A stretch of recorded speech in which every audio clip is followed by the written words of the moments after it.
merupakan ruangan pertemuan antara insinyur.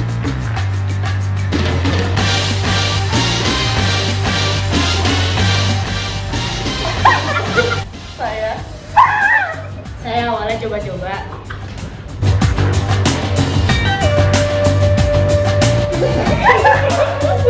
Ada di depan pintu masuk. Jangan lupa. Assalamualaikum warahmatullahi wabarakatuh. Halo teman-teman semua, kami dari kelas 11 IPS 1. Pada kesempatan kali ini kami akan menelusuri dan menjelaskan isi dari Museum Naskah Proklamasi. Sebelum itu, izinkan kami memperkenalkan nama terlebih dahulu. Perkenalkan, nama saya Salwa Kurnia, absen 34. Saya Natra Ayu, absen 26. Saya Rinda Ciara Permata Putri, absen 2. Saya Zaimina Zezafun, absen 36. Saya Talita Syahada, absen 35. Ikuti keseruan kami Terus ya.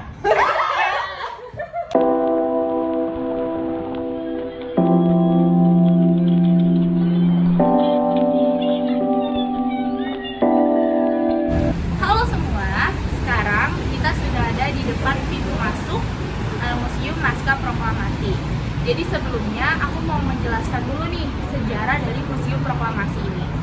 Jadi Museum Proklamasi itu dulunya dibangun pada tahun 1927 bertepatan di Menteng, Jakarta Pusat. Sebagai fungsi utamanya, ini sebenarnya itu kediaman resmi konsulat kerajaan Inggris. Nah, bangunan ini dirancang oleh seorang arsitektur yang bernama Johann Frederick. Sebelum kita masuk ke dalam Museum Naskah Proklamasi ini, saya akan menjelaskan ruangan yang terdapat di dalam bangunan ini atau museum ini. Yang pertama ada ruang tamu, selanjutnya ada ruang perumusan, ruang pengetikan, ruang pengesahan 1, ruang pengesahan 2, ruang menjelang proklamasi, ruang masa proklamasi, ruang mempertahankan kemerdekaan, ruang kembali ke masa proklamasi, dan yang terakhir adalah ruangan pengenalan tokoh. Jadi, ruangan ini itu merupakan ruangan pertemuan antara Insinyur Soekarno dengan Laksamana Tadashi Maeda.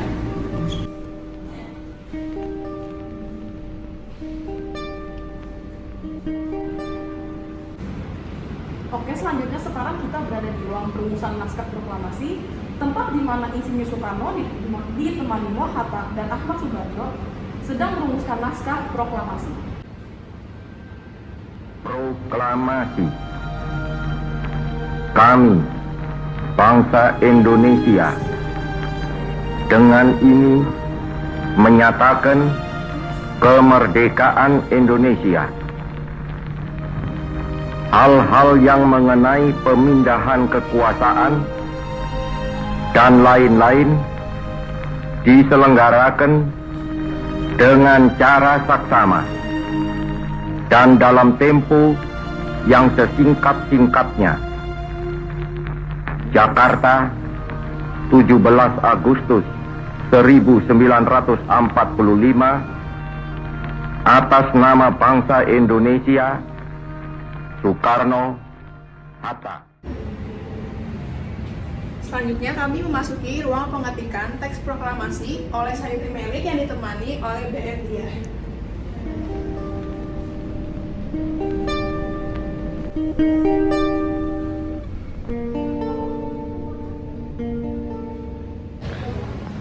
Jadi disinilah di atas piano ini Insinyur Soekarno menandatangani naskah proklamasi. Teman-teman, selanjutnya ini ada ruang pengesahan di mana Insinyur Soekarno membacakan teks proklamasi di hadapan tokoh penting dan anggota PPKI atau Panitia Pelaksana Kemerdekaan Indonesia.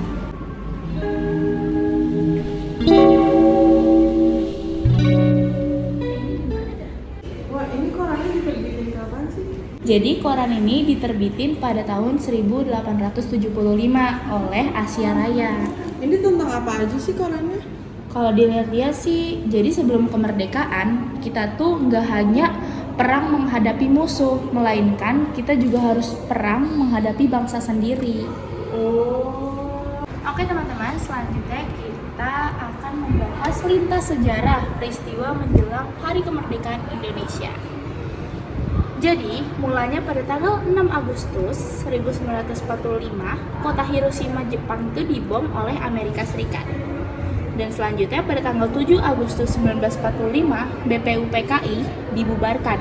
BPUPKI itu Badan Penyelidik Usaha-Usaha Kemerdekaan Indonesia atau bahasa Jepangnya Dokuritsu Jonbi Chosakai. Nah, di sini juga PPKI dibentuk atau Panitia Persiapan Kemerdekaan Indonesia. Selanjutnya, pada tanggal 9 Agustus 1945, kota Nagasaki di Jepang dibom oleh Amerika Serikat.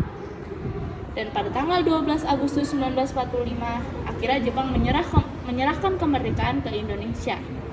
Pada tanggal 13 Agustus 1945, telegram resmi dari Tokyo diterima di kota Bandung. Pada tanggal 14 Agustus 1945, Sultan Syahrir mendesak Soekarno dan Hatta untuk memproklamasikan kemerdekaan. Selanjutnya pada tanggal 15 Agustus 1945, ada golongan muda yang mendesak Soekarno untuk segera memproklamasikan kemerdekaan. Dan akhirnya pada tanggal 16 Agustus 1945, disinilah Soekarno dan Muhammad Hatta diajak oleh golongan muda ke Rengas Dengklok, Karawang untuk segera memproklamasikan kemerdekaan Indonesia melalui radio.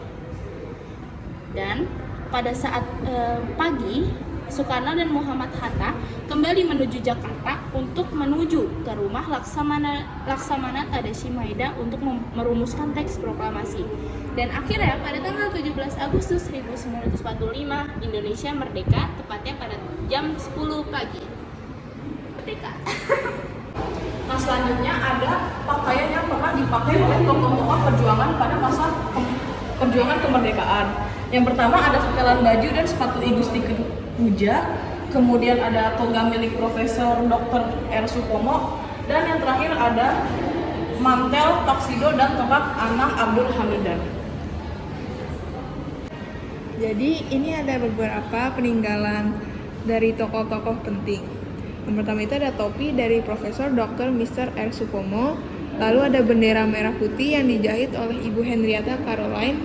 Selanjutnya ada koleksi milik A.A. Hamidan, yaitu ada arloji merek Dalil, kacamata Rodenstock Markus. Yang terakhir ada destar dan ikat kepala milik I Gusti Ketut Puja. Jadi teman-teman, di sebelah saya udah ada piramida penghargaan dari tokoh-tokoh penting yang berperan juga dalam merumuskan naskah proklamasi. Jadi di sini ada bintang Mahaputra dari Sutarjo Kartohadikusumo. Lanjut ke sini ada perjanjian perdamaian antara Republik Indonesia dan Jepang. Nah, di sini ada plakat pahlawan nasional dari Iwa Kusuma Sumantri. Di sini ada buku pahlawan kemerdekaan nasional Mahaputra Dr. G.S.S. J. Ratulanggi. Nih, teman-teman. Jadi teman-teman, di sini itu ada pojok mading yang menjelaskan tentang peristiwa-peristiwa sesudah kemerdekaan seperti pemerintah darurat Republik Indonesia, konferensi meja bundar, pelantikan Presiden RIS, pengakuan kedaulatan di Belanda, pengakuan kedaulatan di Jakarta, suasana konferensi, dan pengibaran bendera merah putih tahun 1950. Jadi di sini ada master untuk mencetak poster yang digunakan untuk membangkitkan semangat perjuangan mempertahankan kemerdekaan. Lalu ada stempel hantu maut. Stempel yang digunakan oleh pasukan hantu maut di Yogyakarta pada saat perjuangan mempertahankan kemerdekaan. Halo semua, jadi di sini juga ada pojok mading mengenai peristiwa 2 bulan atau 3 bulan setelah masa kemerdekaan Indonesia. Yang pertama ini ada peristiwa perundingan Indonesia-Belanda yang bertepatan pada tanggal 17 November 1945. Selanjutnya ada pertempuran Medan Area yang diawali dengan pertempuran pada 13 Oktober 1945. Selanjutnya ada peristiwa Surabaya. Ini terjadi pada tanggal 27 Oktober 1945. Nah, selanjutnya ini ada insiden bendera, di mana ini tuh di Hotel Yamato pada tanggal 19 September 1945. Dan selanjutnya ini ada pertempuran 5 hari di Semarang. Jadi semuanya di sini ada barang-barang peninggalan yang merupakan dari masa kemerdekaan Indonesia juga. Di sini ada radio merek Philips tahun 1983. Di sini ada uang kertas Rp10.000 tahun 1945. Di sini juga ada hasil scan naskah proklamasi dari tulisan tangan dan ketikan juga. Nah, di sini ada kaset proklamasi yang isinya itu rekaman suara dari Insinyur Soekarno. Di sini ada tas kulit dari Sunjoyo. Nah, yang terakhir ada piringan hitam yang pertama kali memutar proklamasi kemerdekaan Indonesia. Sekian dari kelompok kami. Terima kasih sudah menonton. Dan jangan lupa like, comment, share, dan subscribe. Annyeong. Bye. Ya.